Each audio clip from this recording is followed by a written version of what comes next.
to the continuing saga of Greenhill Hall and, if you like, the subplot of how to do model railway cheaply. What I'm just going to show you quickly here tonight is hopefully how to build relatively cheap, easy, scratch-built model railway buildings. The main thing here is that you can use this 5mm cardboard. What I've got here is something that's a bit thicker than the usual. It's a heavier weight corrugated cardboard than the usual, but it was all free, just comes from packaging. The main advantage as well as scratch building, apart from being a bit cheaper hopefully, is to get them to fit the particular layout. So we've had a bit of a problem with some of the kit buildings not really fitting. So what I've got here, if you look at the pieces, relatively simple. It's all squares. Anybody with the basic ruler and piece of paper, admittedly I had a bit of technical drawing training when I was a kid, but it's not difficult. I did try doing curved windows, but they're too difficult to cut out of this thick card. So we've got square windows and doors. What I would suggest is go on the internet, have good looks for photographs. These books are very good as well, if you can find these. Chris Leith, full of photographs and some plans. So this one, I've just taken the measurements off of a good standard Airfix Daypole signal box, engine shed. And these are the components. So the main part here, there's just this 6 or 7 pieces, as I say, cut out using nothing more complicated than a steel edge, a Stanley knife and a good cutting board, not your wife's best kitchen worktop. You do need a steel edge. These now are very cheap to buy in places like Poundland and Hobbycraft. You do need a straight edge and a decent Stanley knife. I've had this one for getting on for 30 years. It's made all my scratch built tanks and aircraft and all sorts of things over the years. Good heavyweight knife. So very simply, this is going to be the loading bay, and what I've got here is a piece of card, very Blue Peter this, for anybody old enough to remember Blue Peter. I think it's still on. There you go. And this is just going to go on there. And tonight I'm just going to show, this is the basic building, and then at a later stage we'll show you how we use the brick paper and everything.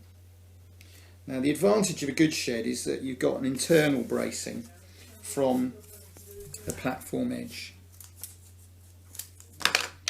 You probably find it's better to try and stay in one position. So that's just going to go on there. That should all line up hopefully quite well with the gap on the outside. Slightly higher, I measured the door on a wagon because that's obviously what you're doing here, it's not passenger.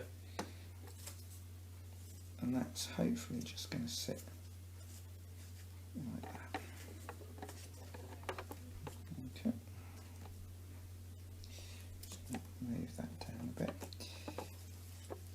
The little pots that Doug's just moved are really worth buying from Hobbycraft. They're a great little piece of kit, much easier for applying glue.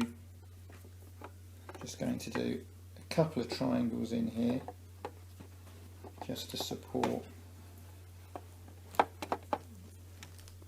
platform edge. The other nice thing working with this card is because it doesn't cost very much, it doesn't matter if, I'll show you this one, started trying to cut out windows, didn't work very well, throw it away. If you're building in plasticard, and I know a lot of people build their model railway buildings in plasticard, that's X pence of plasticard.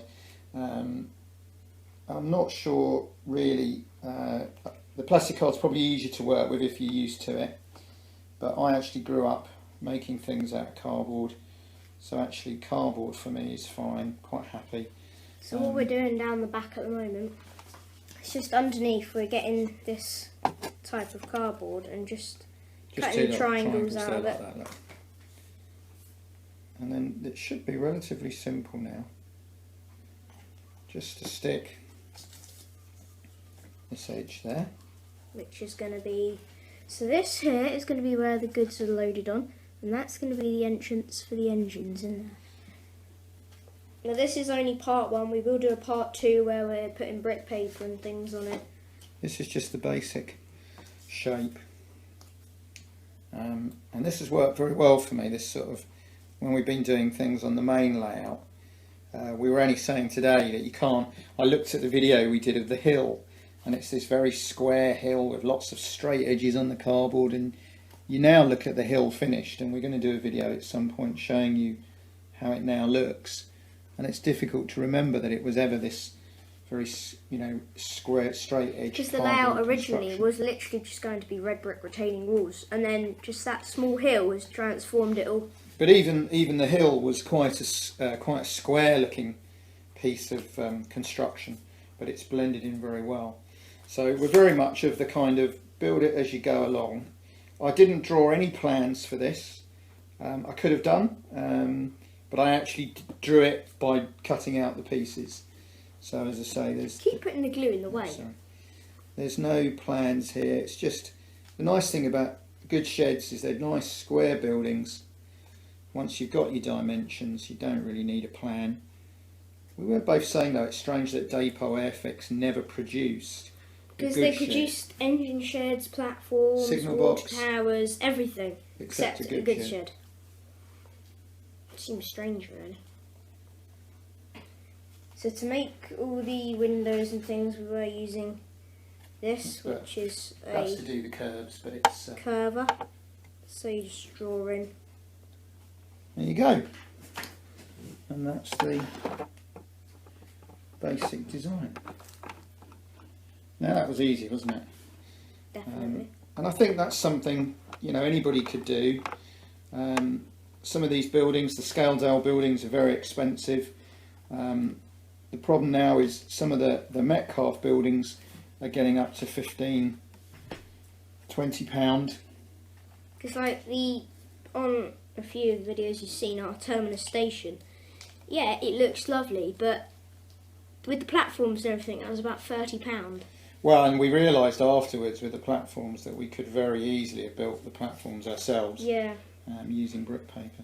It's just needs you a know, bit of pressure. If you're not very good at modelling, you don't have much of a decision. It's better to get your layout right and try and buy it, but it's always a good chance to have a go. To dry level. And there we go. So we're just going to put a bit of glue around the inside here. It's a bit like welding. Except gluing. We are using quite cheap PVA here, and I have found the only drawback with it is it does take quite a long time to dry. But when it dries, it does. It's fine when it dries, well. but it's not like using Evostic W, which dries quite quickly. What I'm just going to do, I'm just going to get a bit of tape just to tape the corners. I'll carry on chatting.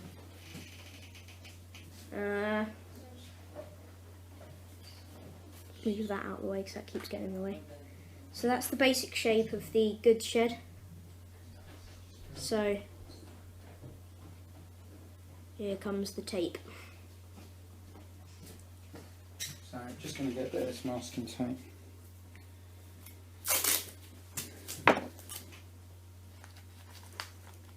Just to hold the edges. And from starting to draw this out to building this part has taken me less than an hour. If you're not very good at drawing and designing things, it's relatively simple. This is 6 inches there to there by 4 inches by about the same.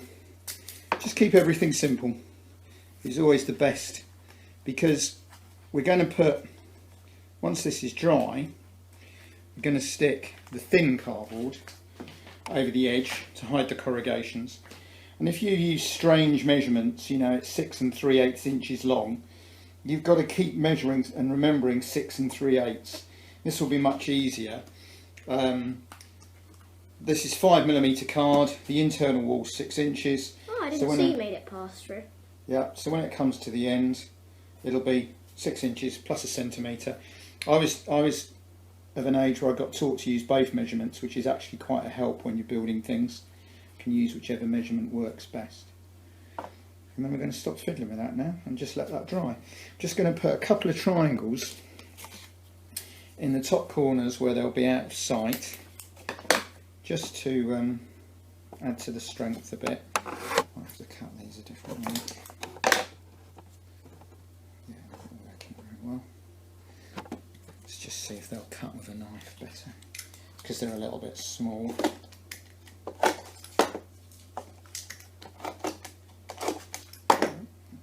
They fall apart.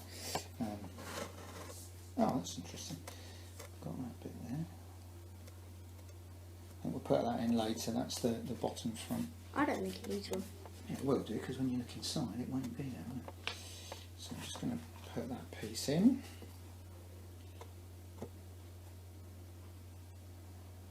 That'll be explain why this kept dropping.